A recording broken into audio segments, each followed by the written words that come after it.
Hello, and welcome to the first episode of What the Flame Whispers. My name is Cheskino. On this podcast, I'll share short works of speculative fiction, any piece of writing that uses fantasy, horror, or science fiction to explore human psychology. Our first story is an original piece written by me, your host. Please enjoy. Dr. Berenger's Dogs. Written and narrated by Cheskino Brooks DeVita. I pulled off of the interstate and down a quiet road, following signs that directed me to the university campus. This would be my third stop in as many days, and I had 2 more campuses to hit over the next 2 days. Not the lifestyle I expected when I applied to PhD programs. This evening promised to be exciting, though. A well-published but controversial Dr. Berenger was going to present what he claimed was a groundbreaking discovery in cognitive psychology. A thick blanket of snow on the ground ensured that everything was dimly lit in a dark, gray haze. Sunshine Avenue, a street full of shops, bars, and restaurants that served as the official social hub for the local university, was easy enough to find. I parked my motorcycle in an empty spot and looked down the street. Parked cars lined both sides of the road, but there was no one around. Every shop and restaurant stood empty, dark windows staring back at me. A thick blanket of snow covered all of the stationary vehicles. I stepped onto the sidewalk and realized that there were no footprints. The snow was still falling, so I reasoned that maybe everyone in town had stayed either on campus or at home this evening. Sunshine Avenue was just on the edge of campus, so I decided to leave my bike and walk. I made my way up the snow-covered hill and onto the university's southmost quad. The quad was just as lifeless as Sunshine Avenue. I continued my solitary trudge toward the Behavioral Sciences building. The only sound breaking the stillness of the night was the crunch of fresh snow under my boots. I began to wonder whether the university had shut down because of the weather, and no one had bothered to inform me. To my relief, I found a door with lights shining in the hall behind it, and the door was unlocked. I let myself inside and unzipped my jacket to let in the warmth of the building, relieved to be out of the cold. There was no one around. I wandered a bit, looking for a gathering of people, or a sign pointing me in the direction of the presentation. Finding nothing on the main floor, I took the stairs down to the lower level and looked there. The halls and rooms were just as empty as upstairs. I stood in the middle of a wide, long hall, perplexed. Suddenly, I heard a shout. I turned and looked down the hall. A man in a suit and tie was running toward me. At first, I thought he had called for help, so I called back, "What happened?" He let out a shriek in response. I stopped short. He was getting closer, and something was clearly not right. His face was contorted in an expression of rage. My breath caught in my throat, and I took a step back. "Hey," I started, but then I heard a howl from my left. A woman in a pencil skirt and button-up blouse emerged from a stairwell, running barefoot at full sprint, her eyes wild, and her mouth open in a snarl. I turned and ran. More voices entered the corridor, shouting and shrieking. More men and women burst into the hall. Some stopped to look around, their eyes wide, while others simply ran at full tilt and howled. Some ran into each other, turning their aggression away from me. I didn't stop to watch. A small mob was running down the staircase I had come down, so I turned a corner and sprinted down the clearest stretch of hallway I could see. Some of the crazed people grabbed at my arms as I passed them, but I jerked free and kept moving as fast as I could. I passed through a set of double doors into a large stairwell that led back upstairs. I paused for a fraction of a second to check the distance between me and the closest pursuers. About 30 feet. I quickly flipped the locks on the ends of the doors and slammed them shut. A middle-aged man in a tweed jacket collided with the doors face first. Through the narrow windows in the doors, I saw him stagger back momentarily, but then he came right back up to the door and began to pound on it. Others soon joined him, thumping the doors so hard that I could see them shake. I stepped away, but it was a moment before I could look away from their faces. Their eyes seemed devoid of thought. All I saw was blind fury. Breathing hard, I turned and headed up the staircase, but stopped short on the landing halfway between the bottom floor and the ground level. A familiar face was right in front of me. Lily, my ex from grad school. I hadn't realized that she would be coming to the talk. We stood in front of each other for a moment, and then I said her name softly. Lily. She didn't respond. My muscles tensed. I said it again, a little louder. Lily. She slowly extended her hand toward me. The gesture surprised me. I looked down and saw that she was holding a knife. She started to mumble something, but I couldn't make it out. The pounding on the double doors below seemed to grow louder. Lily, it's not safe here, I said, as gently as I could. We need to go. She started to say something again, her voice shaking. I stepped forward cautiously, my hands in front of me in case she tried to use the knife on me. Her hand lowered by about an inch, her grip faltering, and I quickly swept the knife out of her grasp. I pulled her close with my free arm and said, a little more stridently, "We need to go." Lily's eyes closed, and she collapsed. I swore under my breath and dropped the knife, catching her against my chest, then propped her up on my back as well as I could. "Hold on," I said, hoping that she was conscious enough to hear and comply. I picked the knife back up and continued up the stairs with Lily's arms draped over my shoulders, one hand supporting her and the other holding the knife in front of me. If we ran into any more of the crazed people I had encountered, we wouldn't get far. At the top of the stairs, my heart skipped a beat as I saw that there was a door leading directly outside, back into the night and the snow. I gritted my teeth and pushed through the door, attempting to make as little noise as possible. This was a different quad, but I was fairly sure that I could find my way back to Sunshine Avenue from here. I whispered a quick prayer and started walking, wincing at the noise of my heavy footsteps in the snow. Lily's hair tickled my neck. She was still limp. There was no sign of the people. I kept going.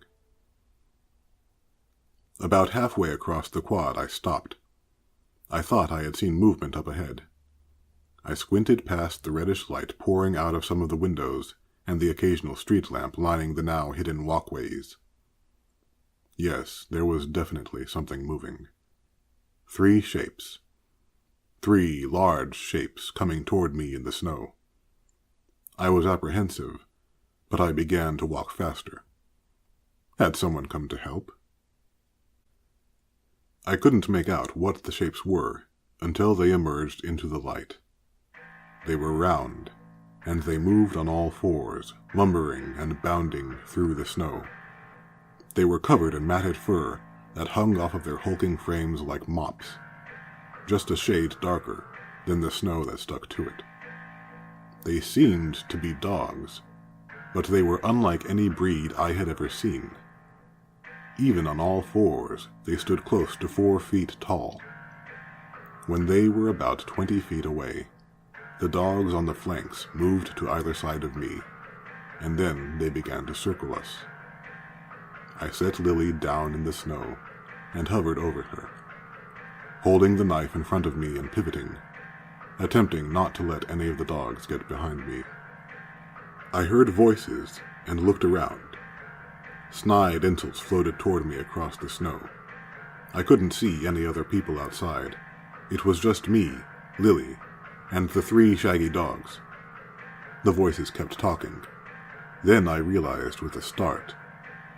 The voices were coming from the dogs. As they circled me and Lily, they kept calling out their insults. What is he, deaf? I think this one can't speak. Big man with a little knife. Don't worry, we won't hurt your girlfriend much. The dogs laughed and continued to taunt me as they ran. Lily remained motionless in the snow below me. I didn't know what to do. If I tried to pick her up, I'd have to let my guard down, and if I lunged at one of them, I'd leave Lily unprotected. Why did you have to be here? I thought, glancing down at Lily. She remained unconscious. Another voice rang out across the quad from behind me. This one was deeper and more gruff than the others. To my surprise, the 3 huge dogs ran toward the new voice. I turned around, expecting another dog, but instead I saw a tall man with a long, dark gray beard and a paunch. He was shouting at the dogs. At first I thought that he was giving them orders, but then I heard the contempt in his voice. His face looked familiar. The man brandished a smooth wooden plank. I heard him shout something at the first dog that included the word disappointment. He looked up at me and bellowed, "Get inside!" I hesitated. The 3 dogs were baring their teeth and growling at the stranger, creeping closer to him. The closest dog had its back turned toward me. I tightened my grip on the knife and took a step toward it. The dogs swiveled their heads back in my direction at the sound of the snow crunching under my foot. The man swung the wooden plank and hit one of the dogs on the head, and it yelped in pain. "No," he shouted. "Take her and run inside." One of the other dogs started to turn toward Lily, but I swung the knife at it. It dodged and growled. I dropped the knife and picked her up, and then I ran through the door whence the man had exited the building. A short way down the hall, I saw someone's head poking through a door. I stopped, but the person turned toward me and called out in a loud whisper. "No, it's okay. This way." He motioned with his hand. I hurried toward the door, hauling Lily over my shoulder. A dark-haired woman just inside the door put her hands on Lily and my shoulder, and motioned for me to take Lily down a small staircase. I didn't think twice.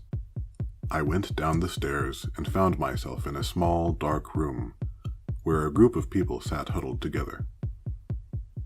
Seeing more human faces caused me to stop for a moment, but these people weren't the same as those I had encountered when I first entered the building.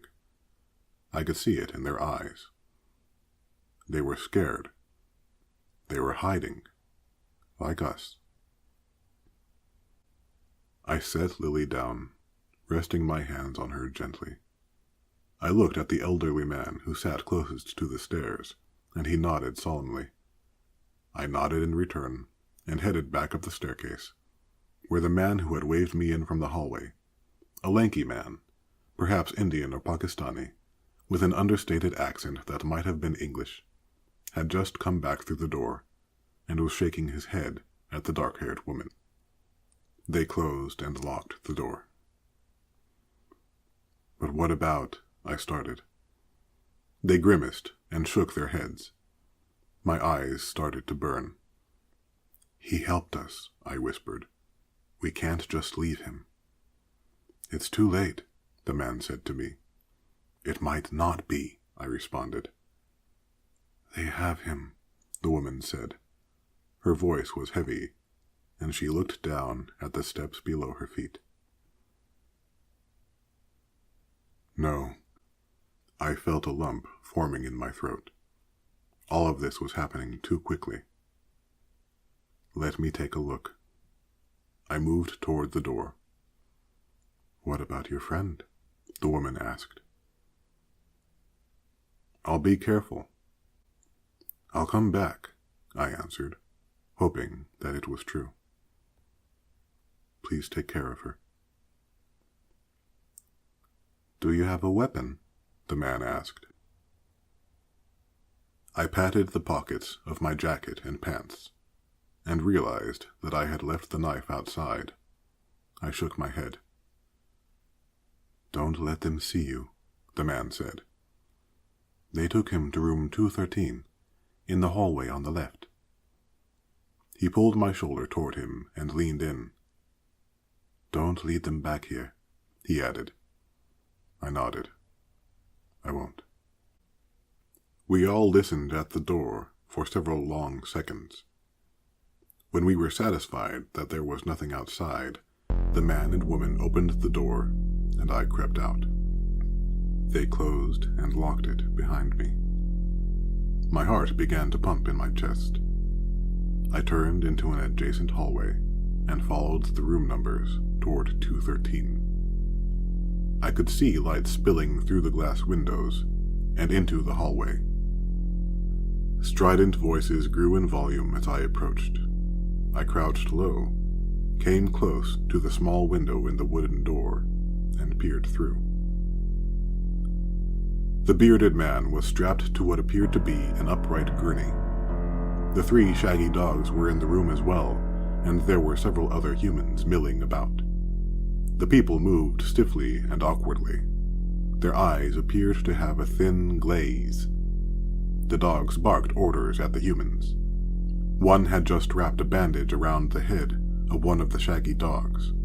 A red stain was already seeping through. We've been waiting for this, said the first dog. It appeared to be the leader. Get the kit. One of the humans produced a small metal briefcase and opened it on a table. The dog reached out with its oversized paw, but it appeared to have trouble grasping whatever it wanted to pick up. It swore and growled instructions at the human, who reached into the case and pulled out what appeared to be a large metal syringe. A dark pink fluid swirled inside. The bearded man started to struggle against his restraints, clenching his fists and teeth. Hold him, the second unbandaged dog shouted. Several hands and one hairy paw pushed the man back. 2 humans put their hands on his head and held it still. The human with the syringe stepped forward. The bearded man snarled one final rebuke at the leader that I couldn't quite hear, but then his anger gave way to fear as the needle pierced his forehead. His eyes went wide, and his body went stiff. His arms fell to his sides. The humans restraining him stepped back. The dogs growled more orders, and the man's restraints fell away. He stepped forward, and I could see the same glazed look come over his eyes that had already permeated all of the other humans in the room. I slipped away from the door, mortified, and went back to the sanctuary. The lanky man was at the door, ready to let me in. He put a hand on my shoulder and whispered, "Glad you're safe." He introduced himself as Prandeep. Layla, the dark-haired woman, met me halfway up the stairs. "Your friend is awake," she said softly. I nodded. My vision was blurry. I went into the dark room and sat down by Lily. She turned and wrapped her arms around me. "They told me you kept me safe," she whispered. "Thank you." I put my arms around her, and we held each other for a while. I closed my eyes and buried my head into her neck. A few tears trickled onto her soft skin. She stroked my hair with her fingers, and I drifted off to sleep.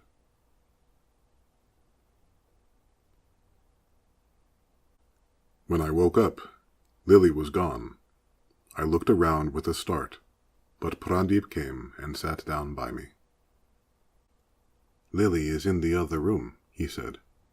"We found food."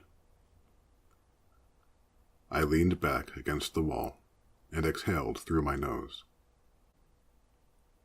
"What do we do now?" I eventually asked. "Some of us want to wait here until help arrives, but I think that's too dangerous," Prandeep replied. My mind started racing. What happened here? Prandeep's face registered a mix of sadness, disgust, and confusion as he opened his mouth slightly. He gave a futile shrug. "Dr. Berenger's experiments," he said, trying again. "The dogs," I responded. It wasn't so much a question as a realization. Prandeep nodded.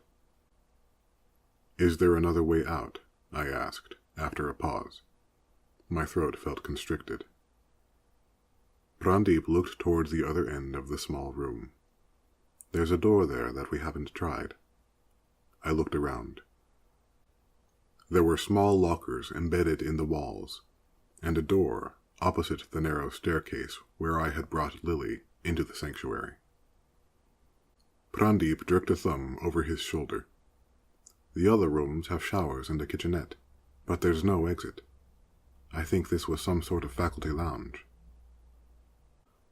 Lily came through the door behind Prandeep and smiled at me. She lowered a sandwich toward my mouth, and I took a bite. She tousled my hair and went back into the other room. Layla came out next. "So what's the plan?" she asked. I pulled out my phone. No signal. "Nobody's getting any service down here. It was bad enough with the remote location and the snow," Prandeep said. "Wi-Fi?" I ventured. Layla shook her head. "No Wi-Fi signal either. They probably disconnected everything." I grimaced and turned my head back toward the unopened door. It looked ominous to me in the dim light. "Do we leave?" Layla asked. "I think we have to," I said. "How long can we wait here?" Prandeep pursed his lips. "I think they've been searching the building," he said. "It's only a matter of time before they figure out we're here." "And we might not be able to keep them out forever," Layla added. "We definitely can't." Prandeep shook his head. The older gentleman had emerged from the lounge area while we were talking. "How long before help arrives?" he asked. I sighed. "I don't think it will. Nobody knows what's going on here. I didn't know until I got here." His face fell. "We have to make a run for it," Prandeep said. "Let me check the back door," I said. "We don't all have to go." "We all need to be ready," Layla responded. "We don't know what's out there. Don't open it until everyone is ready to go." The older gentleman nodded. I nodded slowly. "Let's get everyone together, then." Within 15 minutes, the group was assembled in the small room by the back door. I could feel my heart jumping as I reached for the knob and pulled it open. The door was mercifully quiet as it swung back. The space behind it had a concrete floor and a drab, gray wall on the right. A chain-link fence served as a wall on the left side. Bins with PVC pipes and other junk lined both sides of the narrow corridor. It looked like a warehouse. I spotted a crowbar and a few steel pipes leaning against the fence, and I immediately picked them up. I kept the crowbar and passed the pipes back so that the strongest members of the group could arm themselves. The academics clutched the pipes nervously. Lily's eyes met mine. I tried my best to muster a reassuring smile, and then I turned around and kept going forward. The hall continued straight, but on the other side of the fence to the left was a room with a vaulted ceiling. A metal staircase along the far wall led up and out. I turned back and pointed silently to the staircase. Layla nodded. We proceeded further down the corridor until we neared a gate in the fence. The gate was halfway open. In the back of my mind, I wondered whether someone had left it open intentionally. I gritted my teeth and pushed it gently. The gate creaked loudly as it opened. I paused, hunched over, trying not to betray the panic I felt inside. The gate stopped, and everything was still. But then the voices came, howling, whooping. A small crowd of the people with glazed eyes came running down the staircase and into the open space. I braced myself. There was no turning back. We needed to break through. I gripped the crowbar with both hands and widened my stance as a tall, thin, clean-shaven man in slacks and a button-up came at me at the head of the pack. With a surge of adrenaline, I swung the curved end of the crowbar directly at his head. It landed square in the middle of his forehead with a dull thud. His eyes widened, and he staggered back a couple of steps. The rest of the mob stopped. Blood began to seep from an open laceration where I had hit him, but he didn't fall. My heart sank. I tensed up for another swing, but the man swiftly lurched forward. With surprising strength, he yanked the crowbar from my hands. A chill ran through my veins. This was it. I backed up, my mind flying to Lily and the others behind me. If I couldn't take one of these things down, there was no hope for them. I began to despair. And then, something unexpected happened. The man at the head of the pack raised the crowbar above his head and hit himself on the forehead. A strange sound escaped his lips. Was it a whimper? No. He began to smile. A laugh. A few of the other people in the mob made the same sound. A small, whimpering laugh. He raised the crowbar and hit himself again. The laughter picked up. The other people with their glazed eyes began to pick up other blunt objects and hit themselves on their heads. The sound of metal hitting bone filled the room, and the bizarre, high-pitched whimpers of laughter grew into a cacophony. I turned back to my companions. I felt sick, but this was our chance to escape. Their faces reflected my own confusion and apprehension. I motioned to the other survivors to follow me, and then I walked between the dog people as they continued their morbid game. Flecks of blood landed on me as I passed. I felt Lily's hand slide into mine. I gripped it tightly and guided her through the crowd and up the staircase. We ascended the metal stairs and left the mob below. A door at the top of the stairs led outside. We re-emerged into the night and headed straight for Sunshine Avenue.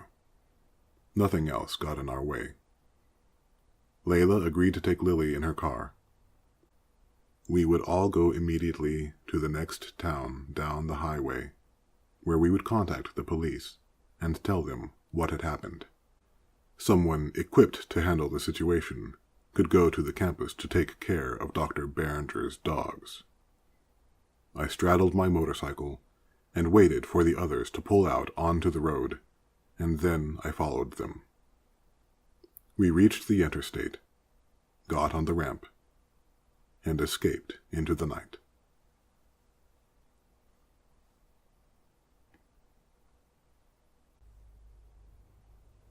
Thank you for listening to the first episode of What the Flame Whispers. I'll bring you a new short work of speculative fiction on a monthly basis.